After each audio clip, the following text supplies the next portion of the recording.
তোরা তোমাদের কাছে আবার হয়ে গেছি নতুন দিনে নতুন রেসিপি নিয়ে। আজকে বানাবো রাধা বল্লভী, যার জন্য আমার কী কী লাগছে আমি বলে দিই। লাগছে ময়দা, এখানে একটা ভাজা মশলা আছে জিরে আর মৌরি গুঁড়ো ভেজে, শুকনো কলায় ভেজে গুঁড়ো করে রাখা। এখানে আছে কাঁচা লঙ্কা আর আদা বাটা, এখানে আছে নুন আর চিনি ময়দা মাখার জন্য লাগবে, এখানে আছে হিং, লাগছে সাদা তেল, আর এই যে হলো বিউলির ডাল বাটা। তো চলো আমি কিভাবে করে নিই তোমরা দেখো। প্রথমে আমি ময়দার মধ্যে নুন আর চিনিটা দিয়ে দেবো, আর তার সাথে আমি সাদা তেল দেবো, একটু একটু না অনেকটাই দিলাম। আর দেবো গিয়ে হলো হিং, এটাকে আমি আবার পুরো ময়ান দিয়ে মেখে নেবো। আটাটাকে ময়দাটাকে ভালো করে ময়ান দিয়ে নিচ্ছি। যত ভালো করে ময়ান দেবে লুচি কিন্তু তত খাস্তা আর সুন্দর হবে। আগে ভালো করে ময়ান দিয়ে নিই, দাঁড়াও। ময়ান দেওয়া হয়ে গেল, দেখতেই পাচ্ছ। একটু জল দিয়ে দেবো এর মধ্যে, এই যে জল দিয়ে ভালো করে আটাটাকে মেখে নিচ্ছি। চলো মেখে নিয়ে তোমাদের সাথে কথা বলছি। এই যে ময়দাটা মেখে নিলাম ভালো করে মেখে দিই, দেখো দেখেছো। তো এটা রেস্টে রেখে দেবো, তারপরে চলো ডালের পুরটা বানিয়ে তারপরে দেখা করছি। কড়াইতে আমি তেল দিয়ে নিয়েছি, দেখতেই পাচ্ছ সাদা তেল। তেল গরম হয়ে গেছে, গ্যাসটা আমি লো ফ্লেম করে দেবো। এরপর এখানে আদা আর কাঁচা লঙ্কা বাটাটা আছে, ওটা আমি দিয়ে দেবো। এরপর দিয়ে দেবো নুন আর চিনি, আমি একসাথে দিয়ে দিলাম। আর এখানে দেবো ডাল বাটা, বেশিক্ষণ নিয়ে করতে হবে না, মশলার গন্ধটা না বেরিয়ে যায়। হিংটা এবার দেবো, কেন হিংটা তেলে দিলে অতটা গন্ধ, এবার হিঙের যে গন্ধটা মানে বেশি করে হিং দেবো। হিঙের কচুরি নাম হলো কেন তাহলে। এবার হিংটাও অ্যাড করে, এবার আমি ভালো করে নেড়ে নেবো। ডালটা একদম আটা আটা হয়ে যাবে, ততক্ষণ নাড়বো। এবার গ্যাসের ফ্লেমটা ফুল করে দেবো। দেখো আমার কাশি হচ্ছে, আমার মেয়ে আমার জন্য জল নিয়ে এসছে, দাও মা দাও।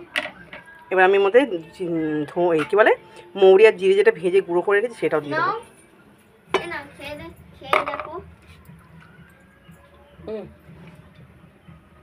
এবার মৌরি আর জিরে গুঁড়োটাও দিয়ে অ্যাড করে দিয়েছি, এবার ভালো করে ভেজে নেবো। এখানে আমি আটটু দিচ্ছি, আমার মনে হয় আটটু লাগবে, আমি পুরোটাই দিয়ে দিচ্ছি, অসুবিধা নেই। এই গন্ধটাই তো মাস্ট।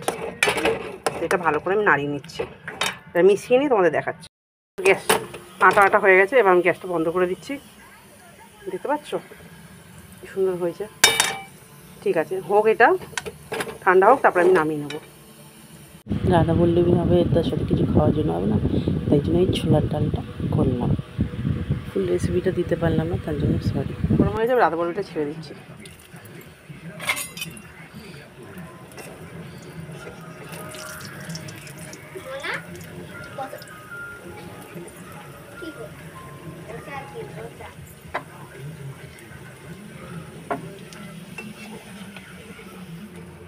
দেখেছো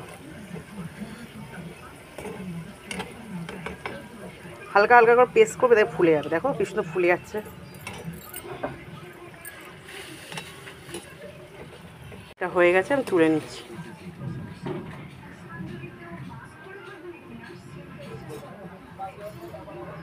এটা হয়ে গেছে, আমি তুলে নিলাম, প্লেটে রেখে দিলাম। আমি সব কটা ভেজে নেবো। জামা জিনিসটা একটু লাল লাল করে ভেজে নেবো।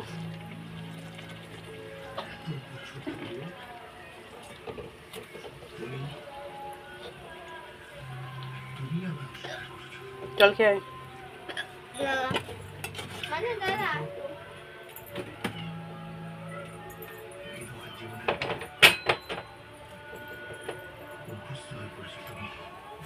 দেখো গরম গরম রাধা বল্লভী হবে, গরম গরম ছোলার ডাল আলুর দম, যে যেটা খেতে ভালোবাসো। আমি আরেকটা ভেজে নেবো, আরেকটা ভেজে নিলাম। তিনটে হয়ে গেছে, একটা ভেজে নেবো। দাঁড়া মা খুলে দিচ্ছি।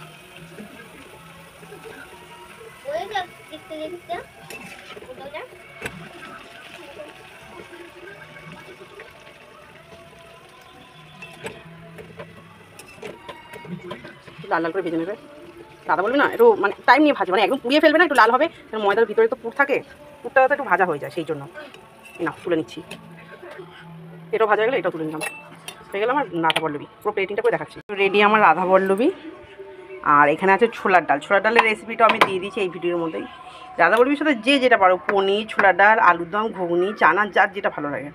সো আমি তোমাদের ছিঁড়ে দেখাচ্ছি ভিতরটা কতটা পুর আছে। বাবা গরম হাত দেওয়া যাচ্ছে না, এই দেখো খুব গরম ধোয়া হচ্ছে, বুঝতে পারছি। একটু খেয়ে দেখি, খেয়ে দেখি।